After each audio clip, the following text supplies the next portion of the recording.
नमस्ते दोस्तों, English tracker में आपका स्वागत है। चलिए अंग्रेजी सीखते हैं। आज की कहानी है द लेजी डंकी, आलसी गधा। इस कहानी को मैं word to word English Hindi में ट्रांसलेट करके बताऊंगा। इसमें जो भी इंपॉर्टेंट वर्ड होगा मैं उसे भी लिख दिया करूंगा, और साथ ही साथ इसमें जो भी वर्ब के V1 V2 V3 के फॉर्म होते हैं वो भी मैं बता दूंगा। और जो भी इसमें आपको फ्रेजेस हैं स्पोकन के या फिर ग्रामर के रूल्स हैं वो भी मैं आपको यहाँ पे बताता चलूँगा, ताकि आपको बेटर तरीके से इंग्लिश में समझ भी डेवलप होगा और सेंटेंस स्ट्रक्चर करने में भी आपको काफ़ी ज़्यादा हेल्प मिलेगा। सेंटेंस को कनेक्ट करने में भी आपको काफ़ी ज़्यादा हेल्प होगा। इसलिए वीडियो को लास्ट तक देखिएगा और पूरा देखिएगा, ताकि आप बेहतर तरीके से इंग्लिश समझ पाइएगा। ठीक है, चलिए बिना देखे हम इंग्लिश को स्टार्ट करते हैं। अगर आप ये चैनल पे नए हैं तो चैनल को सब्सक्राइब कीजिए, वीडियो को लाइक कीजिएगा। देखिए आज का टॉपिक जैसे कि मैंने बताया कि क्या है, द लेजी डंकी। लेजी मतलब हो गया गधा, लेजी मतलब हो गया आलसी, और डंकी का मतलब हो गया गधा, यानी आलसी गधा। और यहाँ द आर्टिकल का जो यूज किया गया है, ये किसी भी कहानी में अगर किसी पात्र के अगर बारे में बात करते हैं, यानी कह सकते हैं कि इसके बारे में हमें पता है, इसलिए यहाँ पे द का यूज किया गया है। क्योंकि इस कहानी में क्या इस गधे के बारे में बात कर रहे हैं, तो इस गधे के बारे में हमें पहले से ही पता है, इसलिए यहाँ पे आर्टिकल द का यूज कर रहे हैं। इतना सिंपल तरीके से समझ लीजिए। ठीक है, अब चलिए कहानी को स्टार्ट करते हैं। पहले मैं यहाँ लिख देता हूँ आलसी गधा। ठीक है, देखिए यहाँ पे once there was a donkey who work for a salt merchant. एक बार, यहाँ पे देयर का कोई भी यूज नहीं होगा, ये केवल और केवल सब्जेक्ट की जगह पे यूज किया जाता है। ठीक है, एक बार वाज अ डंकी, एक गधा था, हु जो work for a salt merchant, जो काम करता था, for a salt merchant. Salt merchant मतलब होता है व्यापारी, नमक का व्यापारी। मर्चेंट मतलब हो गया व्यापारी, और सॉल्ट मतलब होता है नमक। जो क्या करता था, नमक के व्यापारी के लिए काम करता था। बात समझ में आया। अब देखिए यहाँ पे वंस मतलब क्या हो गया, एक बार। अब जैसे कि यहाँ रहता है वंस अपॉन ए टाइम, तो क्या हो जाता है, एक बार की बात है या फिर एक समय की बात है। ठीक है, तो यहाँ पे वंस का मतलब क्या हो गया, एक बार।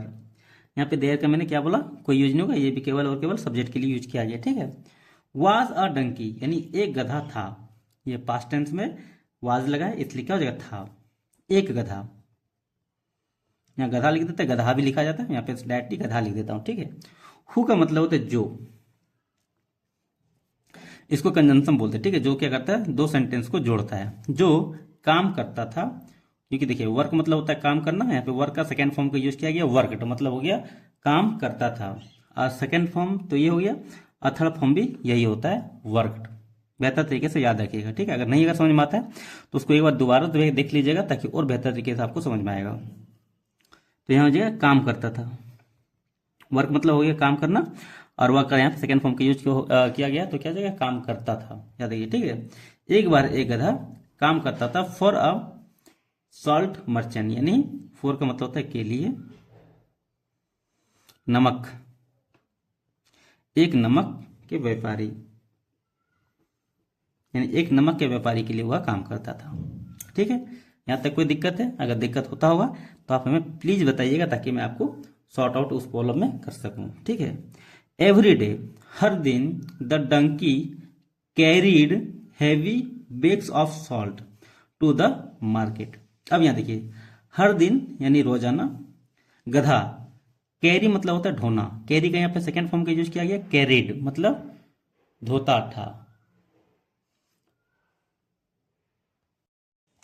नेक्स्ट है every day the donkey carried heavy bag of salt to the market.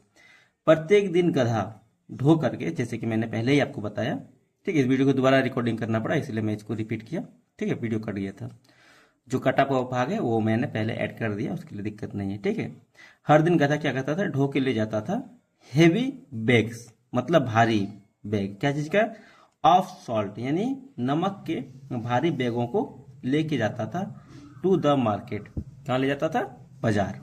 चलिए यहाँ पे हर दिन, हर दिन का मतलब ये प्रत्येक दिन गधा लेके जाता था, कैरी मतलब होता है ढोना, लेना, तो यहाँ पे ढोना वर्ड लिखते हैं। ठीक है, गधा ढो के ले जाता था भारी बैग, भारी बोझा, ठीक है, नमक का बाजार लिया जाता था। ठीक है, यहाँ पे टू क्या करता है, एक स्थान से जब दूसरे स्थान की ओर जाते हैं तो वो क्या होता है, टू का यूज किया जाता है। ठीक, अब आगे देखिए, one day while crossing a river, एक नदी, क्रॉस मतलब होता है पार करना, ठीक है, एक नदी पार करने के दौरान, वन डे में हो गया एक दिन, वाइल का मतलब होता है दौरान, क्रॉसिंग का मतलब होता है पार करना, आ रिवर मतलब हो गया एक नदी, ठीक है, एक नदी पार करने के दौरान, एक दिन, ठीक है, यानी एक दिन एक नदी पार करने के दौरान, एक दिन। अगर हम कुछ कर रहे हैं, ठीक है, तो उसके लिए वाइल का यूज किया जाता है। जैसे कि आप नदी पार कर रहे हैं तो वाइल, मतलब अगर उसी टाइम अगर कुछ हो रहा है, जैसे मैं यहाँ पे पढ़ा रहा हूँ, आज के बीच में लाइट चला गया तो क्या हो जाएगा, मतलब पढ़ाते हुए क्या लाइट चला गया, मतलब वाइल टीचिंग, ठीक है। अगर हम जैसे जैसे कहीं जा रहे हैं, अब हेवी बारिश हो गया तो क्या होता है, वाइल गोइंग, मतलब जाते समय क्या हुआ, रेनी हेवी बारिश हो गया, ऐसे करके इसको समझा जाता है। वाइल के समझ में आ गया, मतलब पार कर रहा था उसी दौरान की यहाँ पे बात कर रहा है, एक नदी पार कर रहा था उसी दौरान की यहाँ पे बात कर रहा है, ठीक है। तो क्या हुआ, वाइल मतलब हो गया दौरान, पार करना, क्रॉस करना, ठीक है, नदी, एक नदी पार करने के दौरान या फिर इधर से उधर जाने के दौरान, ठीक है। The donkey slipped and fall fell into the water, गधा फिसल गया और गिर गया पानी में, गधा फिसल गया, फिसल गया, फिसलना बोलते, ठीक है। स्लिप मतलब होता है फिसलना, यहाँ पे स्लिप का सेकंड फॉर्म का यूज किया गया, स्लिप्ड मतलब हो गया फिसल गया, और थर्ड फॉर्म भी होता है स्लिप्ड, यानी स्लिप, स्लिप्ड, स्लिप्ड, ये तीनों होता है, याद रखिएगा। एंड फील, और गिर गया इनटू द वाटर, पानी में, यहाँ पे इनटू का यूज किया गया ना। अगर कोई भी चीज अगर गतिशील अवस्था में अगर किसी चीज के अंदर जाता हो तो उसके लिए इनटू का यूज किया जाता है, यानी मैं के लिए, ठीक है। मैं तो यहाँ होगा लेकिन क्या होगा, इनटू का यूज होगा, यानी गतिशील अवस्था में गधा गिर रहा है पानी में ना, तो इसलिए यूज होगा। और गधा क्या हुआ, पानी में गिर गया। Some salt dissolve and the load became lighter, lighter मतलब क्या हुआ, हल्का होना, ठीक है, यानी कुछ नमक, कुछ नमक डिजॉल्व मतलब क्या हुआ, डिसॉल्व मतलब हो गया घुल जाना, ठीक है, घुल गया, कुछ नमक घुल गया, एंड द लोड, और जो वजन था उसके ऊपर जो भार था, यानी जो बोझ था वो क्या हुआ, हल्का हो गया। बिकम मतलब तो होना, यहाँ पे बिकेम का यूज किया गया, यानी बिकम का यहाँ पे सेकेंड फॉर्म, BECOME रहता तो क्या था, बिकम, बिकम मतलब होना, यहाँ पे बिकम का सेकेंड फॉर्म का यूज किया गया, बिकेम मतलब हो गया, क्या हो गया, लाइटर मतलब हल्का, हैवियर मतलब होता है भारी, याद रखिएगा इसे, ठीक है, हल्का हो गया। अब इसका थर्ड फॉर्म भी होता है बिकम, बिकेम, बिकम, बिकेम, फिर बिकम, याद रखिएगा, ऐसे करके होता है, बिकम, बिकम, बिकम, इसका वर्ब का फॉर्म है, और हल्का हो गया। अब आगे देखें तो क्या हो जाएगा,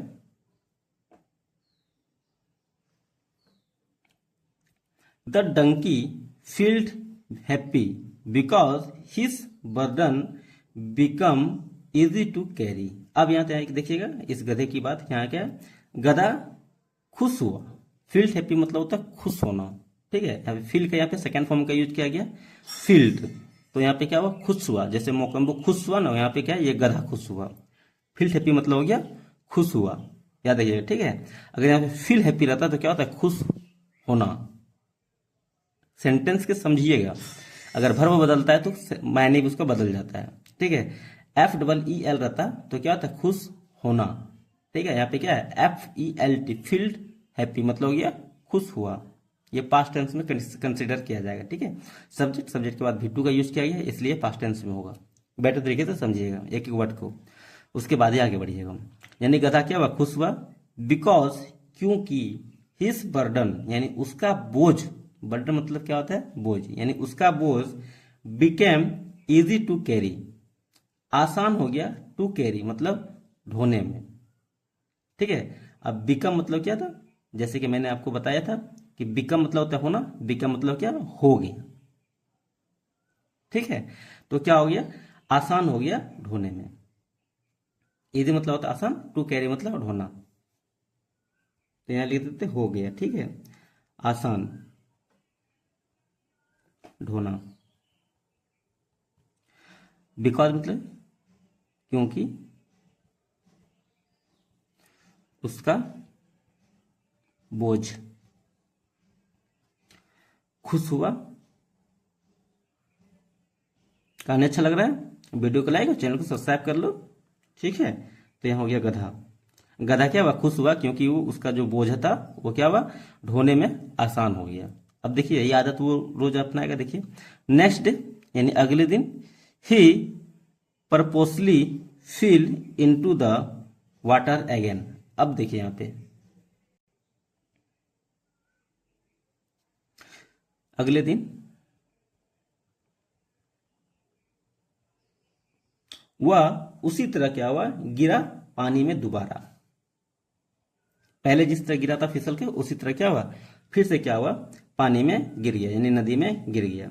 फिर मतलब कि फिसल गया। इनटू मतलब में हो गया, रिवर मतलब ये नदी, दोबारा। ठीक है, दोबारा क्या हुआ, उसी तरह पानी में वह फिसल के गिर गया। अब the clever merchant understood the donkeys trick. चालाक व्यापारी समझ गया, ठीक है, गधे की ट्रिक, यानी गधे का जो आदत था, यानी वो समझ गया था कि बोझ कैसे हल्का करना है। उस ट्रिक को क्या हुआ, चालाक व्यापारी ने समझ लिया। अब ये देखिए, चालाक व्यापारी, अंडरस्टूड मतलब समझ गया, अंडरस्टैंड मतलब होता है समझना। अंडरस्टैंड का यहाँ पे सेकेंड फॉर्म का यूज किया गया, अंडरस्टूड मतलब समझ गया। सब्जेक्ट के बाद क्या है, V2 का यूज किया गया है, तो क्या हो जाएगा, ये पास्ट इंडेफिनिट टेंस में माना जाएगा। पास्ट इंडेफिनिट टेंस ही है, माना क्या जाएगा, पास्ट इंडेफिनिट टेंस ही है। ठीक है, यानी चालाक व्यापारी क्या हुआ, समझ गया। थर्ड फॉर्म भी यही होता है, याद रखिएगा। ठीक है, गधे की चालाकी को, गधे की तरीके को, या फिर हाँ उसके तरीके ही की बात कर लेते हैं, गधे के तरीके को पता चल गया। ठीक है, the following day he loaded bag of cotton on the donkey. अब देखिए यहाँ पे क्या किया, फ्लोइंग डे मतलब जो अगले दिन आते हैं उसको फ्लोइंग डे बोलते हैं। जैसे आज वो हुआ, जो आने वाला दिन होता है उसको फ्लोइंग डे बोलते हैं। ठीक है, अगले दिन, अगले दिन जो आया उसके बाद कहता है, ही लोडेड बैग्स, उसने लदाया। ठीक है, बहुत सारे बैग, वह लदाया मतलब लोड दिया बैगों को, यानी बोरियों को लदाया। ऑफ कॉटन, कॉटन मतलब क्या होता है, सूती, जो रुई है। ठीक है, रुई के बैग को लदाया। ऑन द डंकी यानी गधे पर, गधे पर। अब देखिए गधे को सबक कैसा मिलता है। फ्लोइंग डे यानी अगले दिन, he loaded the bag of cotton यानी रुई के बैग को उसके ऊपर लाद दिया गधे के पीठ पर। ठीक है, व्हेन जब the donkey fell into the river again, जब गधा दोबारा पानी में मतलब नदी में फिसला। व्हेन का मतलब होता है जब, गधा फिल इनटू द वाटर यानी रिवर है, रिवर मतलब ये नदी, फिल मतलब हो गया, इनटू मतलब ये में, फिल मतलब होता है गिरा, गिरना। ठीक है, जब गधा दोबारा पानी में गिरा मतलब नदी में गिरा, the cotton soak of water and become very heavy. अब देखिए यहाँ पे द कॉटन यानी रुई, soak of water, soak of water मतलब क्या, पानी को अपने अंदर समा लिया, यानी पानी को उसमें क्या हुआ, मिल गया, मतलब पानी रुई में क्या हुआ, पूरी तरह से आ गया। सॉक ऑफ वाटर मतलब क्या, उसमें मतलब अवशोषित कर लिया पानी को। रुई क्या होता है, रुई में तो पानी अवशोषित होता ही है, वही बोल रहा है। पानी क्या हुआ, अवशोषित हो गया, या पानी उसमें घुस गया, या फिर पानी उसमें आ गया। ठीक है, ये बात समझ में आ गया। ठीक है, एंड बिकम वेरी हैवी, और बिकम मतलब हो गया, जैसे कि मैंने यहाँ पे बताया कि ये क्या बिकम का सेकंड फॉर्म है, बिकम का सेकंड फॉर्म बिकम है। ठीक है, हो गया बहुत भारी, तो क्या हुआ, बहुत भारी हो गया। The donkey struggle to stand up and realise his mistake. Donkey को स्ट्रगल करना पड़ा खड़े होने के लिए, मतलब खड़ा रहने के लिए, और एहसास हुआ अपनी गलती का। गधा को स्ट्रगल, स्ट्रगल मतलब यहाँ पे स्ट्रगल का सेकेंड फॉर्म का यूज किया गया, स्ट्रगल्ड। स्ट्रगल मतलब होता है संघर्ष करना, स्ट्रगल मतलब हो गया संघर्ष किया। ठीक है, संघर्ष किया। टू स्टैंड अप, खड़ा होने में, वो खड़ा भी नहीं हो पा रहा था। स्टैंड अप मतलब होता है खड़ा होना, वो खड़ा भी नहीं हो पा रहा, इतना भारी था। ठीक है, एंड रियलाइज, और उसे एहसास हुआ। एहसास, रियलाइज मतलब होता है एहसास होना, यहाँ पे रियलाइज का सेकंड फॉर्म का यूज किया गया, रियलाइज्ड मतलब हो गया एहसास हुआ। एहसास हुआ अपनी गलती का। ठीक है, अपनी गलती का एहसास हुआ। आफ्टर दैट, इसके बाद। ठीक है, आफ्टर दैट मतलब हो गया इसके बाद। आफ्टर दैट डे मतलब इसके बाद के दिन। ठीक है, यहाँ पे डे का यूज किया गया है। आफ्टर दैट डे, इसके बाद का दिन। He never try to cheat his master again. उसने कभी नहीं कोशिश किया, टू चीट मतलब ठगने का, धोखा देने का, अपने मास्टर को दोबारा। ठीक है, वो नदी में फिसल गिर जाता था, उस चीज को करने से वो हमेशा बचता रहा, वो ट्राई फिर कभी नहीं किया। वह कभी नहीं, नेवर मतलब होता है कभी नहीं, ट्राई मतलब होता है कोशिश करना। अब ये नेवर का यूज जब भी होता है सेंटेंस में ना, वो वर्ब के पहले होता है, याद रखिएगा। ठीक है, ही नेवर ट्राइड। अब ये मत कीजिएगा ही ट्राइड नेवर, ऐसा नहीं कीजिए, ग्रामेटिकली वो क्या हो जाएगा, मिस करेक्ट हो जाएगा, मतलब करेक्ट हो जाएगा। ठीक है, तो क्या होगा, सब्जेक्ट के बाद नेवर आएगा, मतलब वर्ब के पहले ही यूज किया जाएगा, याद रखिएगा। ही नेवर ट्राइड मतलब उसने कभी नहीं कोशिश किया, ये भी पास्ट टेंस में ही है, सब्जेक्ट के बाद क्या, ये पास्ट टेंस आएगा। ठीक है, ट्राई मतलब होता है कोशिश करना, ट्राई का यहाँ पे सेकंड फॉर्म का यूज किया, ट्राइड मतलब कोशिश किया। टू चीज है ठगने का। ठीक है, अपने अपने जो उसके व्यापारी था, यानी जो मर्चेंट था, जो उसके मालिक था, उसके दोबारा। ठीक, आगे देखिए यहाँ पे अब मोर ऑफ द स्टोरी देखिए क्या है, laziness and tricks often bring trouble. आलसी और काम चुराने के तरीके, ट्रिक मतलब काम चुरा ही रहा था ना, इसके बारे ठीक बात करें। ठीक है, आलसी और उसके काम चुराने के तरीके। ऑफन अक्सर, ब्रिंग लाती है मुसीबतें, ट्रेवल्स मतलब होता है मुसीबत। ठीक है, यानी आलस और काम से बचने का जो तरीके हैं वो क्या करते हैं, अक्सर हमारे लिए मुसीबत लाते हैं। कहानी समझ में आई। अब इसमें कुछ इंपॉर्टेंट वर्ब है पीछे साइड, मैं आपको बता दूंगा, रुक जाइए वीडियो में। आलस और ट्रिक, वही जो शॉर्ट का जो तरीका है वो बात कर रही है। ठीक है, अक्सर लाती है मुसीबत। ठीक है, अब इसमें कुछ इंपॉर्टेंट वर्ब है वो भी देख लीजिए। अब देखिए यहाँ पे इसके इंपॉर्टेंट V1, V2 और V3, जो कि यहाँ पे एक पूरा चार्ट बना के लाया, आप इसको स्क्रीनशॉट भी ले लीजिएगा, और एक बार मेरे साथ भी इसको मैं बोलूंगा, आप मेरे साथ भी बोलिएगा ताकि आपको बेटर तरीके से याद होगा। ठीक है, चलिए बोलिए। गो, वेंट, गॉन। गो मतलब होता है जाना। ठीक है, वेंट मतलब हो गया गया, और ये होता है पास्ट पार्टिसिपल की यूज किया जाता है, या फिर वर्ब का सेकंड फॉर्म थर्ड फॉर्म में होता है, तो ये क्या होता है, परफेक्ट टेंस या फिर पार्ट पार्टिसिपल के लिए यूज किया जाता है। मैं नहीं समझे तो इसको याद रखिएगा, ये क्या होता है, परफेक्ट टेंस के लिए यूज किया जाता है, इतना जानिए। ठीक है, अब हो गया कम, कैम, कम।